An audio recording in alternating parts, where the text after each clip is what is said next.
Assalamu alaikum, everyone. I'll start off then, if no one's talking. No, it's your platform. Brilliant. Okay, right. So I have a couple of things that I wanted to say. First of all, a wonderful talk, as you said, very deep, also very motivating as well. Quite nice to know that we stay on our program, we continue to study, we keep persevering, and I did particularly like the idea of delayed gratification, and this is something that I am trying to practice as an individual who often found himself starting and stopping on things. And I think now, um, yeah, in my field of work, that is going to continue, and I hope that manifests itself as we go along in life. But yeah, so one question that I had was the idea. I'm just going to scroll up and see if I can find it because I was a little bit unsure what you meant by this. Let me see if I can go to the presentation and find it. It was something to do with using Google and reflections of using that as some sort of trustworthy source. And I just wanted a little bit of elaboration. What did you mean by that? Well, Do no, you know thank what you I very meant? much. So first is welcome. It was in relation to finding guidance physically. For example, if I'm going from one station, one city to another city, right, or to some street within the city where I live or somewhere, then we have seen that Google or Waze or any of these devices, including maps, do help us to reach our destination. And this is the physical aspect of it. But in this, there are 3 points which I mentioned, and let me go over it again. First is that we want to go somewhere. That is, we are looking for guidance to a particular destination where we wish to be at, let's say, at a particular point in time. So there has to be a desire to go somewhere first. Second is that we need guidance to go there and reach there in time. We don't want to get lost. And we are aware of it that if we get lost, then we will waste a lot of time. Yeah. Third is that what kind of a guidance can take us over there more or less 100%. Firstly is that if we already know the place, then we will reach there from our past experience. Second is that which we practice nowadays in the world is we use Google Map. And we have seen that Google Map is fairly accurate and takes us at least around that point where we wish to go. And so my view was that we need Google. And third is that then we save time and we arrive over there. But while we are utilizing it, we are still extremely conscious of it that we are going and we are following a certain guidance. And we look at the signposts as well on the way. For example, if I'm going from Glasgow to London, then obviously I should be passing near Manchester as well as Birmingham. So those will serve as signs that my path is okay. Now, in the case of the Quran, if we go compare it with that, then we will see in the case of the Quran, the same is true. The only thing is that in this self-development path, the destination is not visible because destination is self-development and the life of the hereafter and the system of deen. But we can relate to that. We can use that analogy that the first thing is that the world in which we are living, we are not happy with that. Now we want to have a different objective in life. And we say that I want a world which is not the way man-made system is. I want a world which is better, where I am valued and other human beings are valued as well. So that desire which arises in our heart, and we are the factor, we are the ones who are creating that desire ourselves. That is, we are the doers of that, of creating that desire. And once we have created that desire, now the aim becomes clearer that where I wish to go in life. And then the second step comes in is that where to find that guidance. So we can say like that Quran is the Google for our human psyche.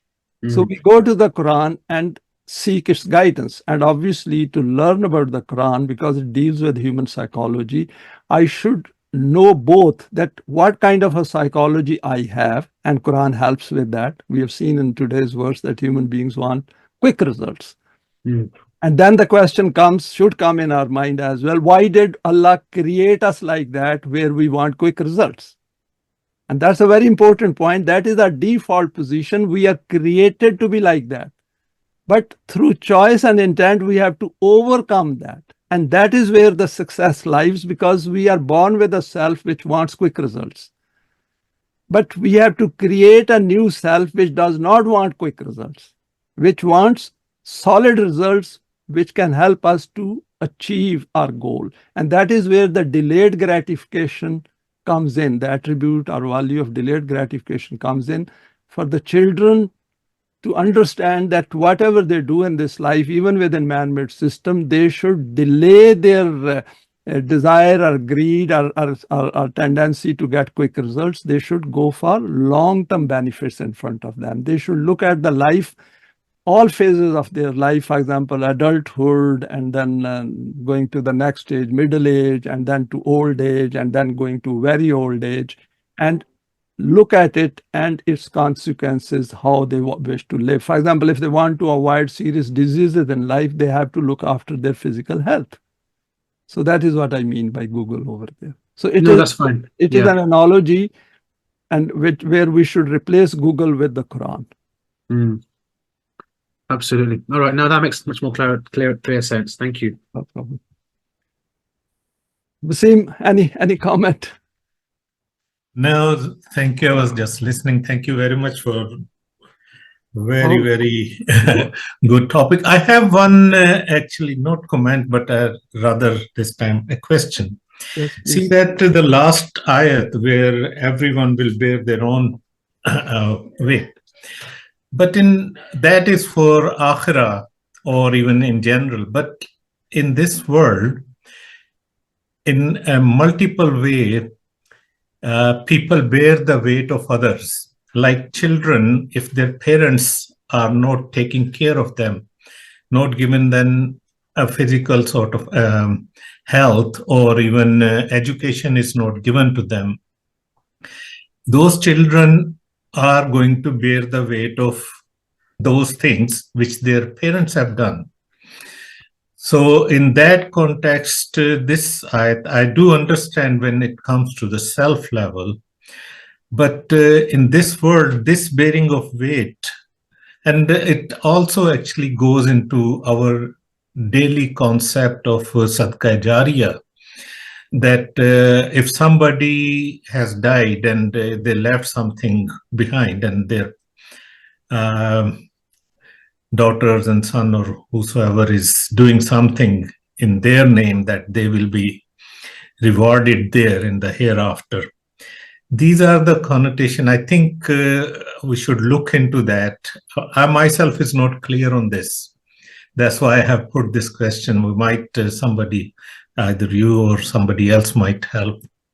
That's a very good question. And I think now I have realized that I should have expanded on that a bit more. Yeah. But when I was putting these together, I had already put in about 30 slides. So I was very conscious of the length. But anyway, now I'm glad that you asked that query. Let us look at it that in a man-made system, what happens is that if we look at our world under the capitalist system, majority of people are working for the few at the top. Let's say 1%, 2%, 5%, whatever way we can look at it. But it is the top people who are enjoying the hard work of ordinary people. And that is why they have labor class and middle class and upper class and elites and those classes. Whereas all human beings being equal, there are no classes. And secondly, death decides, and death puts a road roller on every class and says, here you come, and you have come with the scroll of your deeds, and that's the end of it. So what we are seeing is what the Quran is pointing to, both aspects, physical as well as to the issues of the self. And if we look at Surah 53rd, which is Surah Najm, we will see that these verses follow one another. First, the وَلَا تَعْزِرُ وَازِرَةٌ وِزْرَ أُخْرَى, and then لَيْسَ الْإِنسَانَ إِلَّا مَا سَعَى. Both verses follow each other. And both these verses, I said over there, these relate to the Quranic system of sustenance as well. Because in the ideal distribution of means of sustenance is that no human being should carry the weight or the burden of others. I'll give you an example. I'm born with full strength as a physical human being. Then within a society, I should be able to utilize all my physical prowess as well as my acquired prowess according to my choice within that society. For example, education, training, whatever I wish to do. I want to become a water engineer, I became a water engineer, and then be able to do all that which a water engineer should do, but to the best of my ability, not making any excuses and being lazy.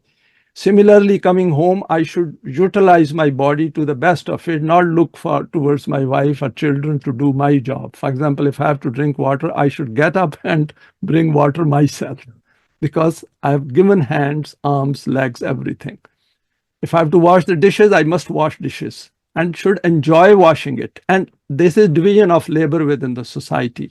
So what you are saying is absolutely right, that in an unjust society where parents, for example, die, particularly in the third world or underdeveloped world, parents die and children have to carry the burden of supporting their children or whoever is left behind. Where a widow or an old lady whose son dies, who was the sole earner in the house, and she doesn't know that how to even bury him, and then she is all the time worried about her future. So these things arise under unjust system. So if we expand this verse, we will see that we will keep expanding it to every aspect of human living in this world. Now, if I, despite possessing a healthy body and possessing those abilities which I can deliver and I can do, I've got the potentials, and if I don't do it, that means that part of myself or potentials will not come out, which could have come out if I had used it optimally. So what Quran is saying is that utilize your, let's see, deen is not in place yet, but utilize these potentials of yours so that even under the man-made system, you can get the best out of it. And also direct your efforts towards learning, educating, and working for the system of deen, so that since we have, for example, on this platform, we have understood this. We cannot physically come together and do it, but individually, it's like coming together like that Jummah, where they are asked to Mu'mineen that they should come and join and then decide and work together, think together, and then disperse in the land to search for fadl of Allah. Yeah. So over here, the weight, as I say, and I apply it, that each one of us have to understand this and pass it on to the sphere of influence in which we live. Let the children also know. If we find, for example, some children are lazy, we have to talk to them, convince them, motivate them that they should carry out their own tasks. For example, putting their own room in order, or cleaning their own bathroom, or picking up their own dishes, or wherever they can possibly do, make their own meals. Not only make their own meals, if they can make meals for others as well. So these are small things which are important, so that people develop that foresight and forethought, so that they get best out of themselves. And this becomes then scroll of deeds, because if I am doing that, or each one of us is doing that, then that scroll is visible to us all the time. And we don't have to worry that suddenly in the hereafter, some new scroll will come before my eyes, because I already know my scroll, that what all I have written through my own deeds and thoughts. So I hope that makes sense. Yes, it does. I would also like you to elaborate on that aspect of Sadqa Jariya. It's a Oh yes, I forgot. context on that. It is a relevant subject. I'm just probing it so that we can. For the benefit of others, that Sadqa Jariya, which is a continuation of any charity work after we leave this life, because people think that, for example, if I die and I tell my children that you should continue doing some charity work after I'm dead, and somehow in the religious world, it is thought that it will benefit me. Not at all. Once we die, it closes our account as far as this life is concerned. Now, it is very easy to understand, because we have gone through some of these aspects before as well, and it's good to reiterate, because we sometimes not come to grips fully, that when because Quran says there are scales for everything. Inna Allah ala kulli shay'in qadir, that Allah has fixed a qadar, a scale for everything we do. For example, in my life, I want certain good work which I've been doing during my life. It should continue. Very simple. Tulu Islam, for example, Tulu Islam can only survive if all of us contribute to it. Physically, in terms of wealth, in terms of making any donations, in terms of spreading the message, in terms of even, for example, coming together over here, we are helping that cause of Tulu Islam for which this organization has been created. Now, if I die tomorrow and I'm fearful, or I think that someone from my family should contribute to it, donate to it, and continue doing to it, and it should continue even after I die, then the thought of that and getting it organized, that will give me a very big jump to myself. The self automatically will go up. That in itself becomes a very eminent deed, eminent thought, which affects our inner self. Because the mere fact that I thought of the future, remember Quran has said, don't go for immediate benefits, go for the long-term benefits. Because we know that in this life, everything happens through human hands. And if we don't put in our best towards the system of deen, and knowing that very few of us are around, we have to even make more efforts to be fully intense and focused. So that is how this continuation of good work after us. But if we don't have Iman and we do not think of the system of deen, we are more worried about our self-salvation, then that is not a very good thing to do. Because we might get a good name in this. A lot of people have done a lot of charitable work, and their name becomes very famous in the world as well. But if they haven't acquired that Iman, which intrinsically has inbuilt model, Allah as a model of the self, because they have recognized their self. And if they haven't recognized their self in the first place, that it can go beyond that, then this becomes a very religious concept, and it is very much related to own salvation. Quran, we have seen from beginning to the end, it is about establishing the system and being part of that. So merely thinking of that and then coming together and making an effort to understand it in itself becomes a big part of self-development. So that is the way I look at it. No, and that's actually was saying that is a very dangerous concept, because the moment I become self-satisfied, I deceive myself, because I'm happy with the world in which I'm living. I have to be grossly dissatisfied with the man-made world in the first place. So that is all. No, that's a great thing. I believe all of our rest of our colleagues must have benefited from it. As there is no other hand, may I just...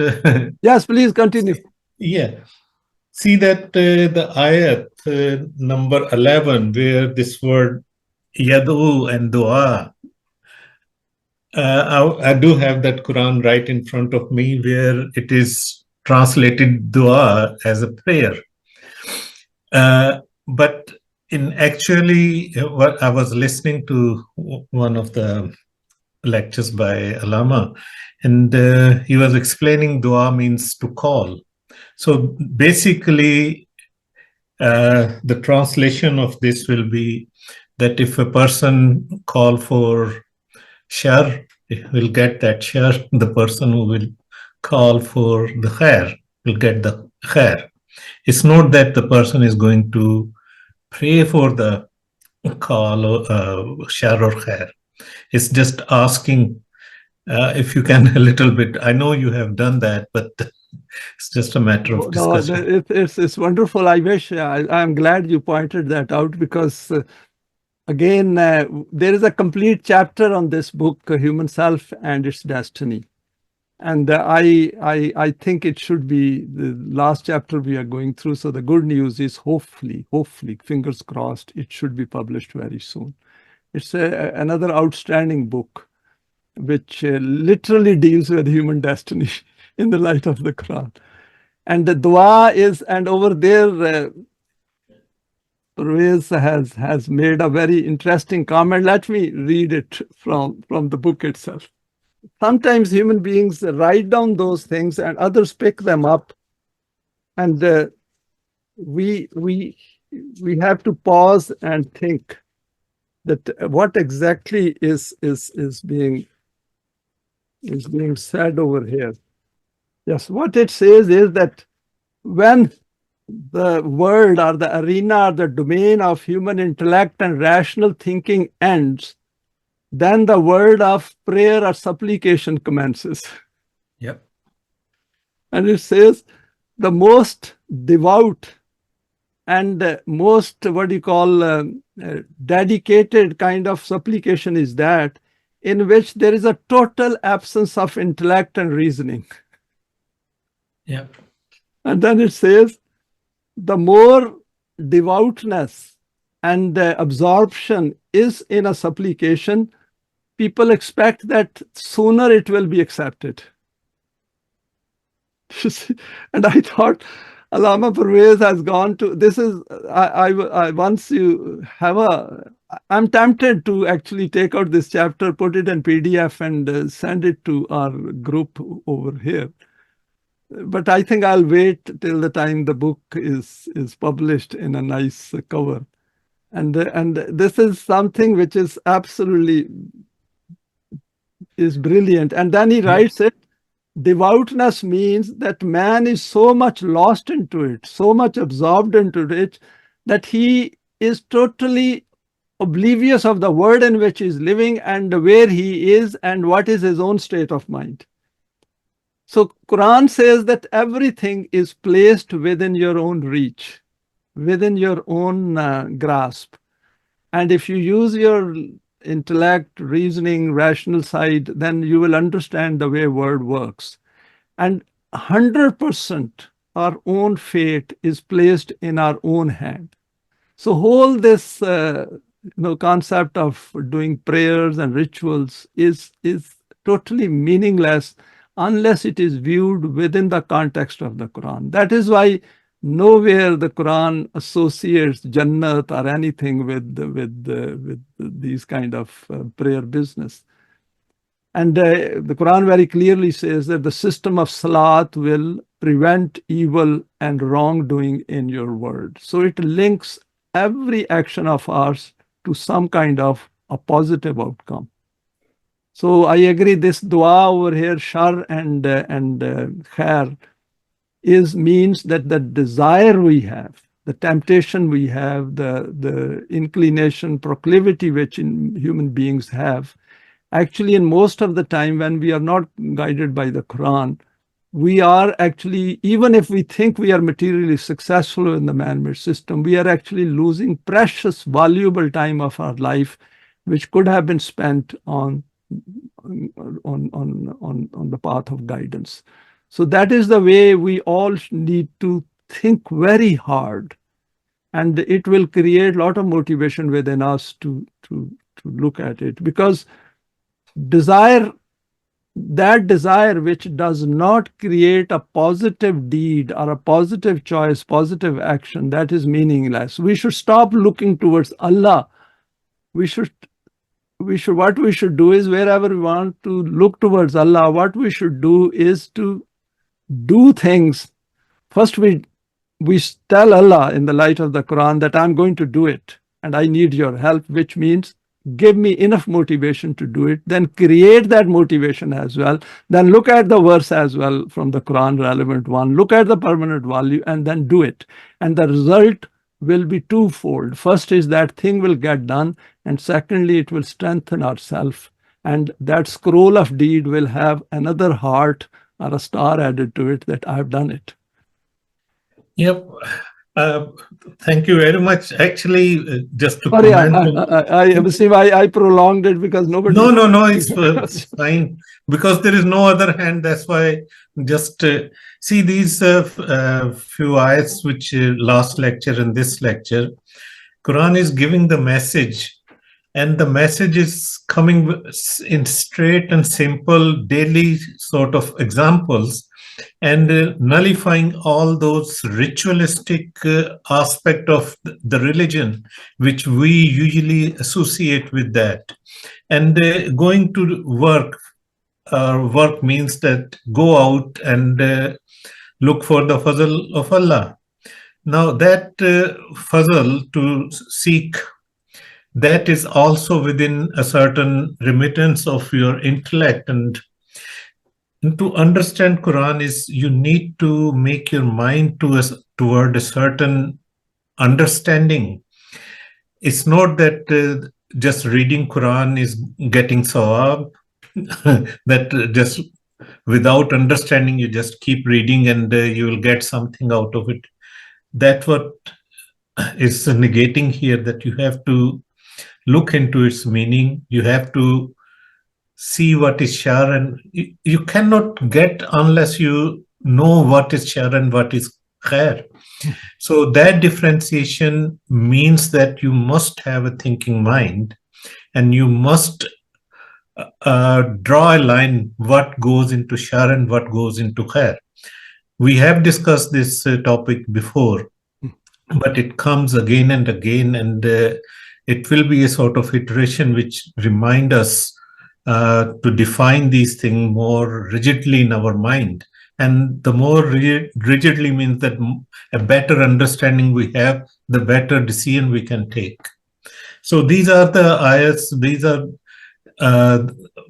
to me, it's surprising that every time we meet up and a few ayats we goes through, and the way Quran describes, it's not in a sort of sporadic way that sometimes the topic is gathered, but it's quite in a sequence. Quran is taking from surah to surah that what sort of message has been Quran is conveying, and that's to me is really astonishing, and that's what I was getting.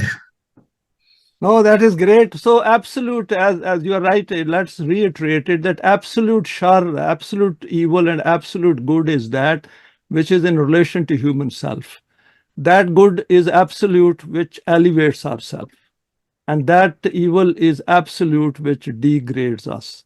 For example, if even within the man-made system, we have a chance to tell lie and get some benefit, because the whole man-made system is based on exploitation.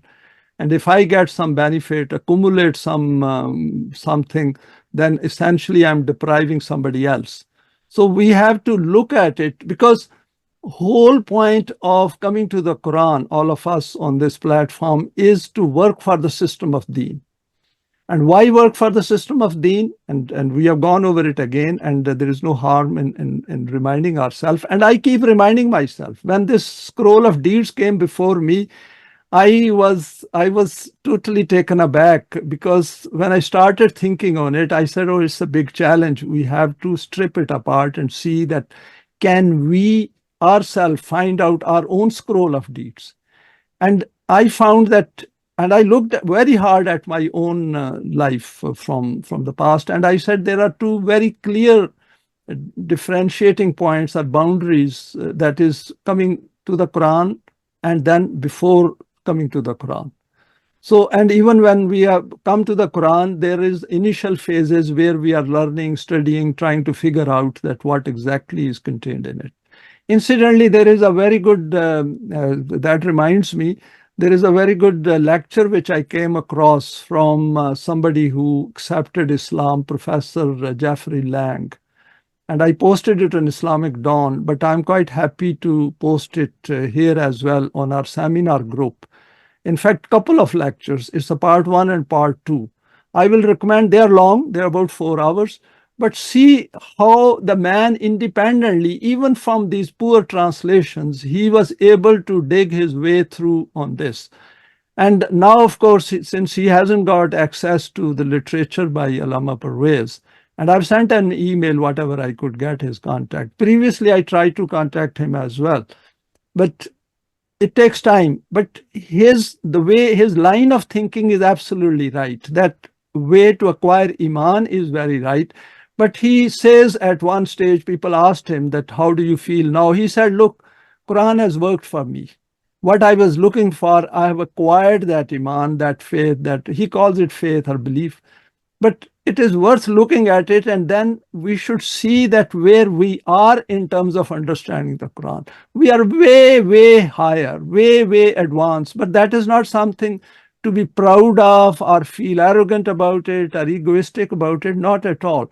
The whole issue before all of us is, as I keep reminding ourselves, is the system of deen. Because if we cannot get maximum out of the Quran in this world in terms of the system of deen, then we are failing all those yatim, maskeens, orphans and destitutes and deprived and Gaza and Ukrainians and Yemenis and Vietnamese and everyone, you name it, all color, caste, creed, who could be helped through this system. And who, if they are making any supplications, those supplications are going unheard because there is no one to take care of them in this world. And we remember that verse 475, that Allah does not help anyone directly. So this thing we should keep in mind all the time when we are reading the Quran, and I keep it in mind all the time, that this is something which is for us, for me as an individual, and for us as a team on this forum. Should we call it a day then?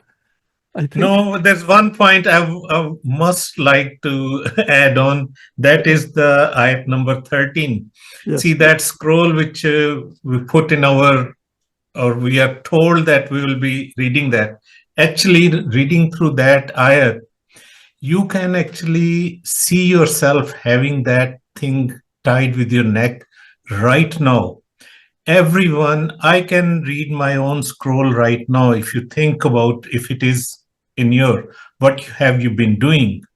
And nobody else can read it through, only yourself. Yes.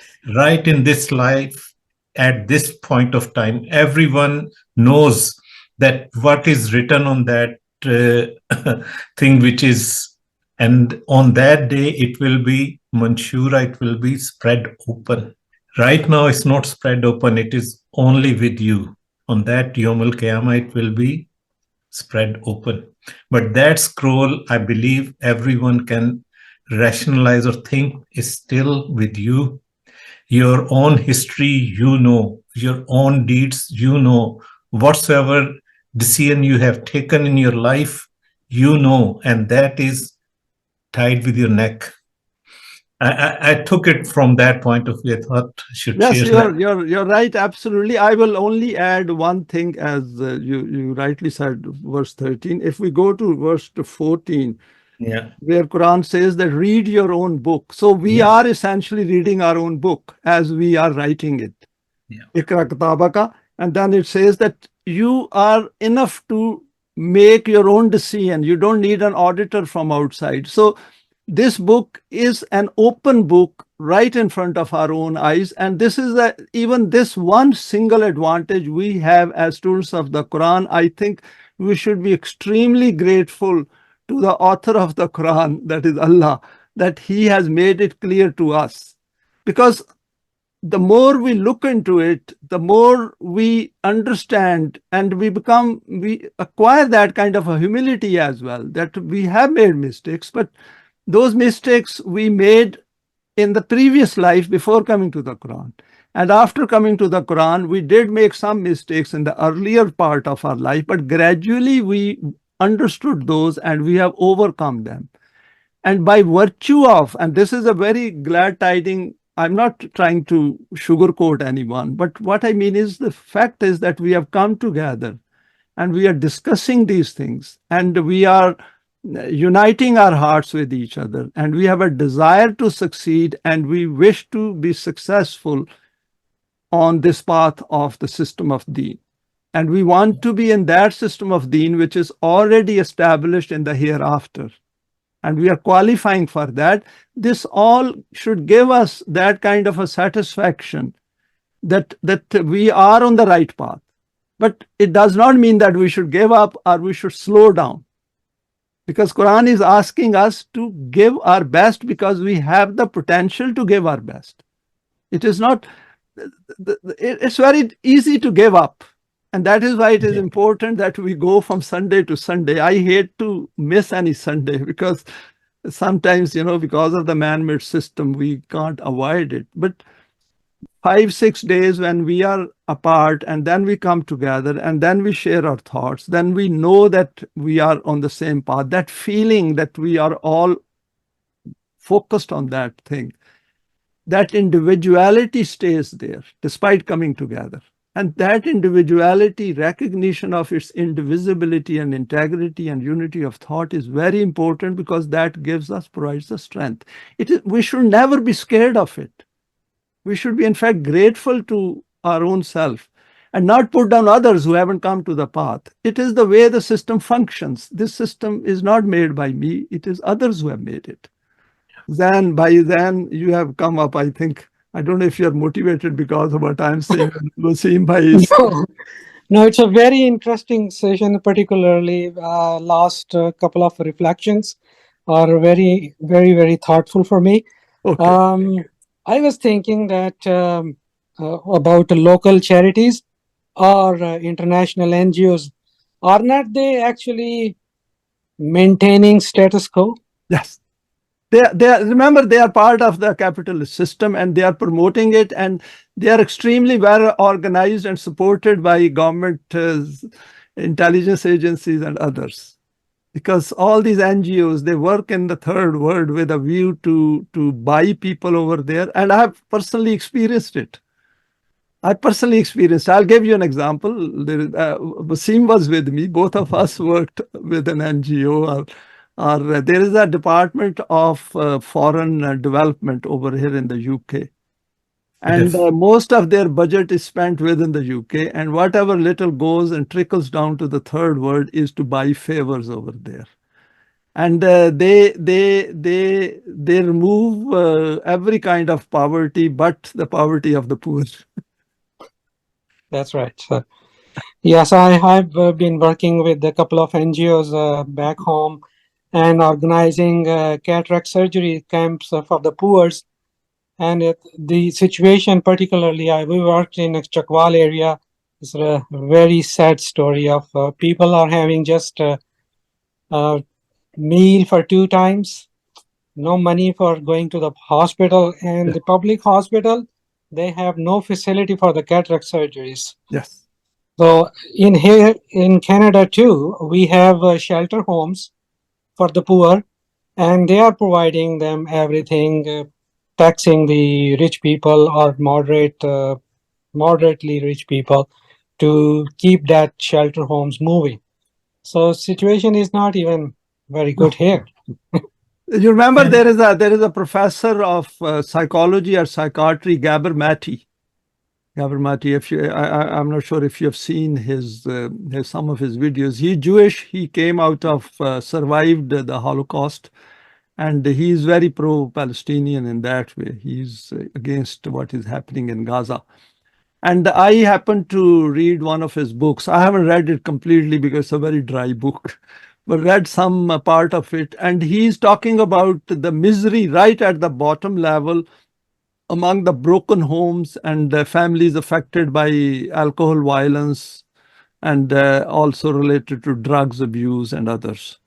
And this is a serious part of the Western culture it has become, where people became homeless, and it is done purposely. If you remember verse 285 in Surah Al-Baqarah, Quran says, first you turn people out of their homes, not only physically, but psychologically as well.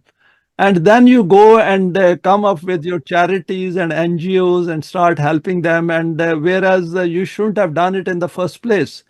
And what is the outcome of that? Khizyun hayatan fid dunya. And when Quran says khizyun, it includes the psychological diseases and disorders and imbalances. And human beings, let us not look at the way they look like. And there are some medics within my family, and I do discuss with them. and they go to nursing homes as well. People are inside disintegrated. They have horrendous dissonance, unhappiness, huzn, fear, continuous state of vulnerability, and broken families. Broken children are in a terrible state the way they are brought up and abused. So what I mean is, with that kind of an evidence, one option is that one can give up. Second option is that we go into depression ourselves. And third is that when Allah has given us the book and we have seen the results of it by coming together, it doesn't matter how many of us are here, that is not an issue, but we know that the formula works, isn't it? Yes. Formula That's works. good. And if Formula. formula works at a small prototype level, or as they call it, at a pilot project, then it will work at a larger scale as well. And see, if you remember, Brother Amjad is not here. He asked last time that shouldn't we be doing something else because we don't seem to be doing anything. Allah has answered the question in this presentation, isn't it? He said, don't go for immediate results. Yeah. Put your feet on ground, understand it, make it part of your inner psyche, and then stand firmly with each other. Absolutely firmly. And when the call for Jummah inverted commas is done, make effort to join it. This is our Jummah, isn't it? It is. I always take it as a Jummah. Jummah. Come together and do your best. What else? And this is the best we can do. And of course, we are already doing our best for Tulu Islam as well, because this is part of that movement. So Yeah. This is something which we should keep in mind and keep self-motivated. That is very important. If we lose that thread, then we will join the other group, and we should be scared of joining the other group. I don't want to go in that direction. No, Dr. Can I add Yes, into please, that? go ahead. Because Go ahead. Brother Zen, is such an important issue and is affecting our daily life.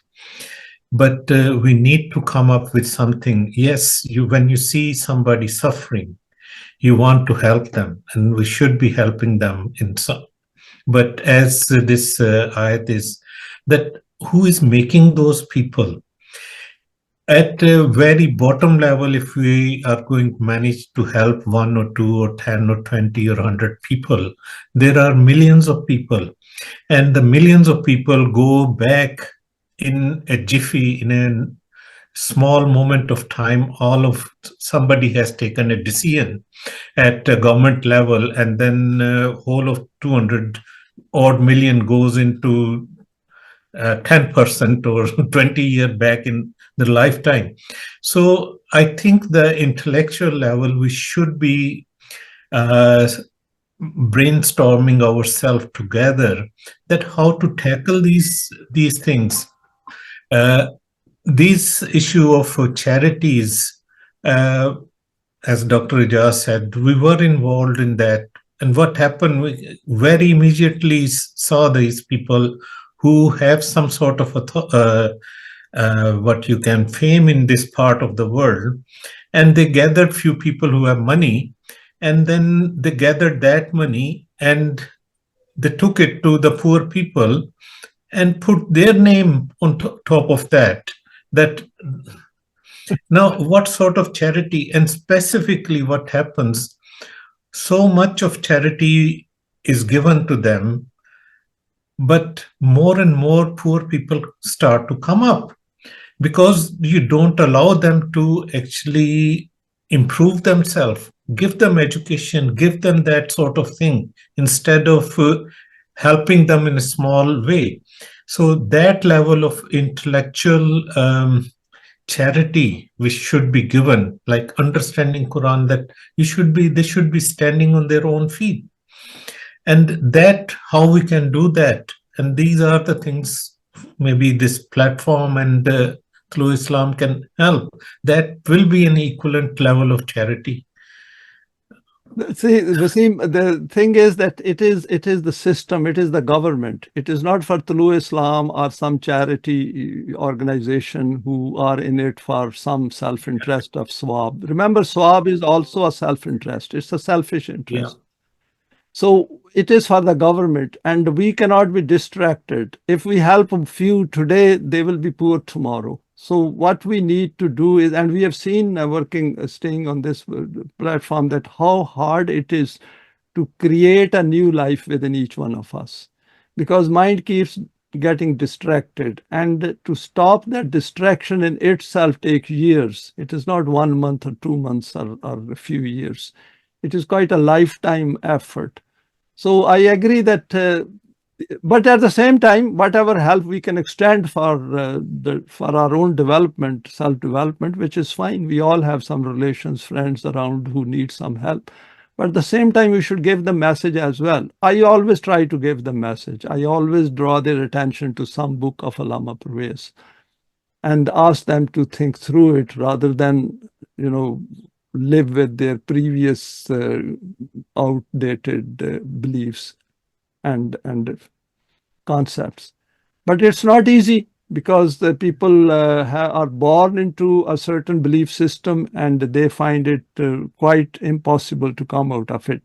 And that is where this Professor Jeffrey Lang's lecture is very important. There are a number of lectures of his on YouTube.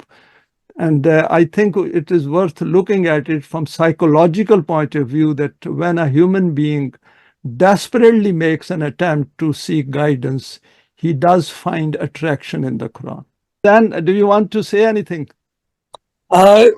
Just a little bit, sir. In 1999, I did a survey about why people are not getting cataract surgeries. The cluster is about 40 villages in district Chakwal, and I had 10 questions to ask different. So I went door to door, and none of the member of the society actually said that it is the system. That's why they are not getting their cataract surgery done on time. Majority feels that it is a evil, and it is not actually physiological changes in the body because of the poverty and ignorance and no educational background. And that's why about the charity, people know that there is no system. They only feel that the Chaudhries and Maliks of the area, they are providing their nourishment 2 times a meal and very ordinary jobs. That's why I think people are not aware of the system, and that it actually exists. It is not being implemented by the capitalistic democracies. Yes, no, I agree. I agree. We over here, all of us have to think very hard in every respect on these issues, and then satisfy ourselves that what we are doing, this is the best we can do within the resources, within the means we have. Remember, we don't have power. And to acquire power, we have to follow the procedure of the Quran. I don't know if all of us have, I don't know if I pointed to that Quran has not given any system of selecting people for the higher level. And why? Because we have to grow out of the mess in which we are born. It is through Iman and Saleh deeds we have to grow out of it. The procedure I am following is the one which I have researched, investigated, studied, and then realized that this is the procedure through which we have to grow and then form a Jamaat, and then power will come in our direction. And that is why, if you remember, even Hazrat Yusuf, as a single one person, he reached that stage of his self-development through Iman and Saleh deeds, that the power came in his direction. Same goes for Hazrat Ibrahim. Same goes for Rasulullah as well, that he had to migrate from one place to another, because gradually people came together in some piece of land. Because without land, our power is meaningless. You need land totally sovereign in that, so that between you, that is Mu'mineen, and Allah, there is no power to influence it. But it looks impossible at this stage. There is no doubt.